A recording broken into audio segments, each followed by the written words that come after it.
And that's a brilliant place to end that. Right, moving on to the next topic, is the announcement yesterday that Facebook, when they suspended Donald Trump's account after the riots at the White House back in January, was it January, December?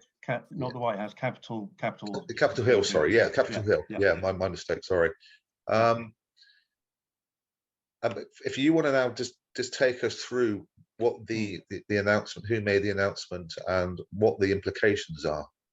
Yeah, so Facebook have an oversight board of, I believe it's 20 people, actually very sort of preeminent scholars and so forth from around the world.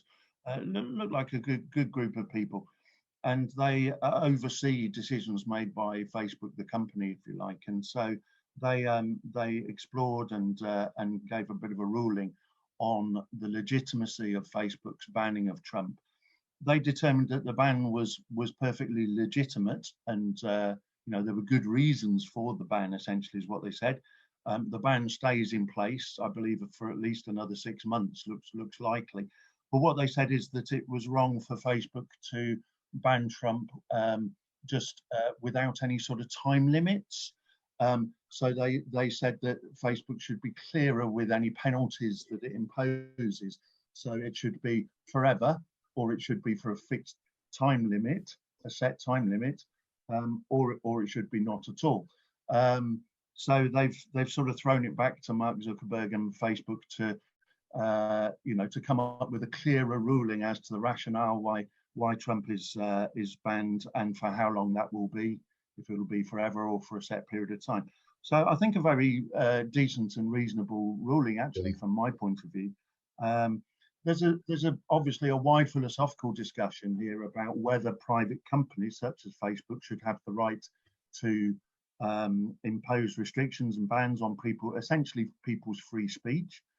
But of course, my argument around free speech, there are people who are free speech purists, and it's always an interesting philosophical debate, especially in America, where free speech is written into the Constitution as their First Amendment right. But there are people, free speech purists, who believe that they say everyone should be entitled to say literally whatever they like. Others, like myself, believe that free speech, and we believe passionately in the right to free speech, particularly, for example, journalists, operating in countries where they're not allowed to operate freely. But we believe that free speech comes with responsibility, and that there are limits to free speech.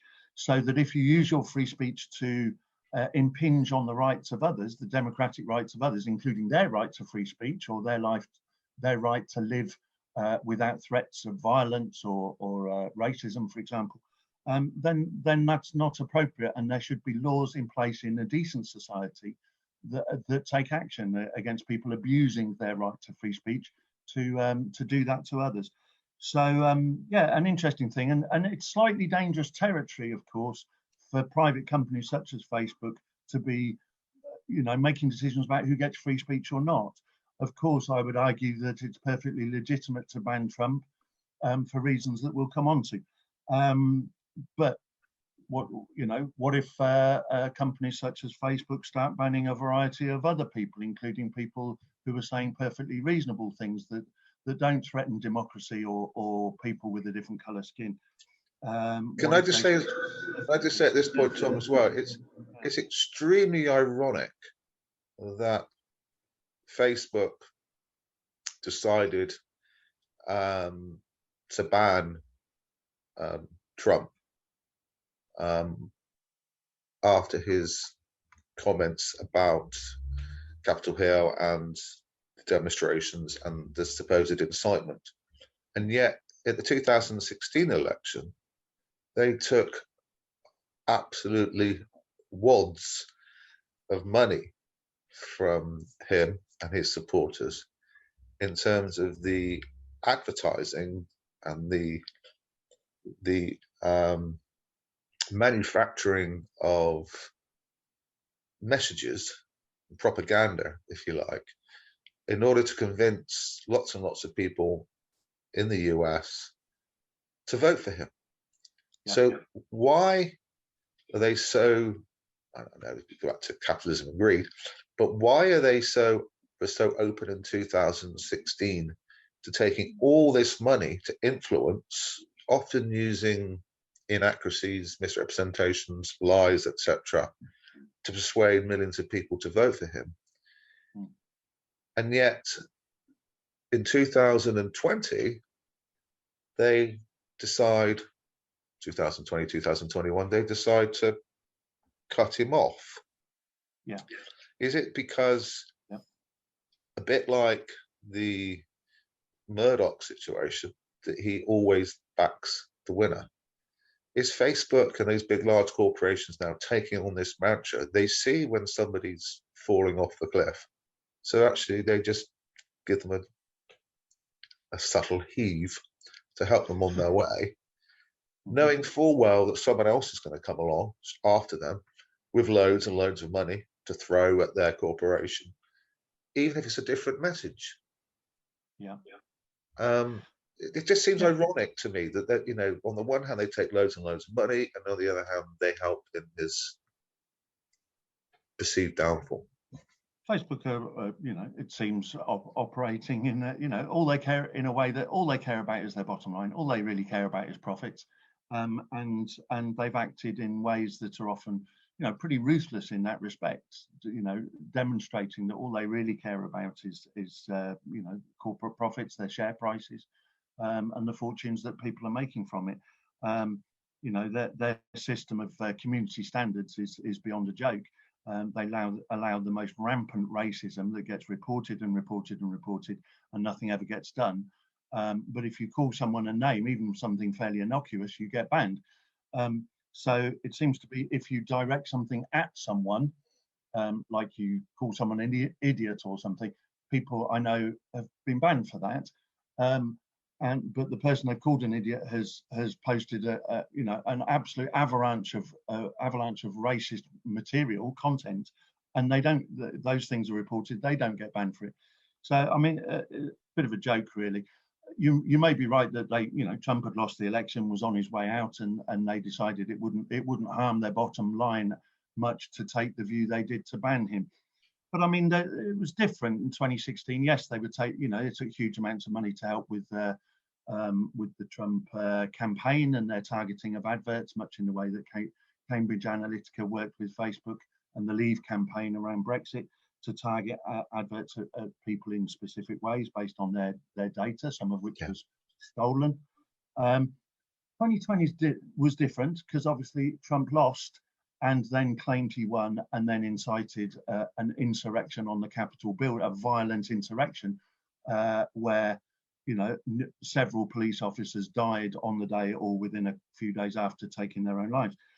And of course, there was massive backlash to what happened, including from Facebook's own employees, it should be said. And Twitter was the first to ban Trump, and then Facebook followed. So, but I think a lot of Facebook employees sometimes are sort of saying, yeah, we can't sanction going along with this corporate policy of appeasing this racist man who is destroying our democracy and leading to the breakdown of American society and any semblance of democracy we had. We can't countenance that. So, and I think eventually people like Zuckerberg have to listen to those arguments. And of course, now I think it's absolutely right that he continues to be not allowed to spread his messages of hate and that undermine democracy. Not only has his messaging consistently been, you know, racist, sexist, homophobic, etc., but also, you know, has been absolutely the undermining of democracy and the promotion of white supremacy in America. And he's still, obviously now, he's still promoting the big lie, which is, you know, that he won the election by a mile, and that it was stolen, you know, the Stop the Steal thing, you know, that it was stolen from them.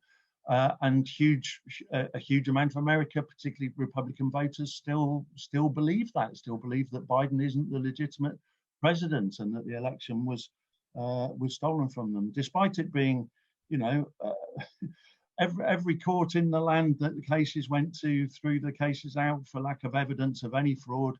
Republican legislatures, you know, certified elections in all these different states, and still they persist with this big lie. If he And just Trump is now saying the big lie is is that you know, that Biden won the election. The big lie, as it's been called for the last several months, is Trump's big lie that he won the election, and that led to the insurrection.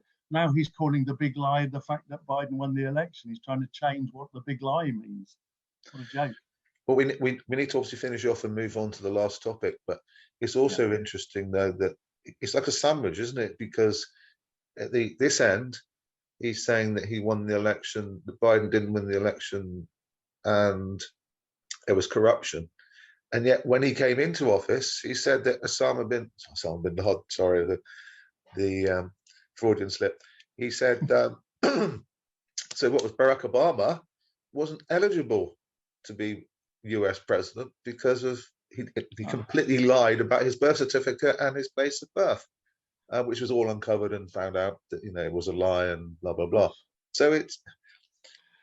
I mean, Trump just has a long history of racism, you know, from excluding black people getting apartments in him and his dad's apartment buildings in New York back in the early to mid 70s, to the Central Park Five and his taking out a full-page advert calling for the death penalty for 5 black and Hispanic men that were imprisoned and years later found through DNA evidence and an admission by a confession by someone else they were found to be completely innocent of a rape, and through to the disgusting lies about Barack Obama's birth certificate and you know, heritage and so forth, and then of course how he acted as president of America and the wall and calling Mexicans rapists. And I mean, he's just got this incredibly long history of racist words and actions.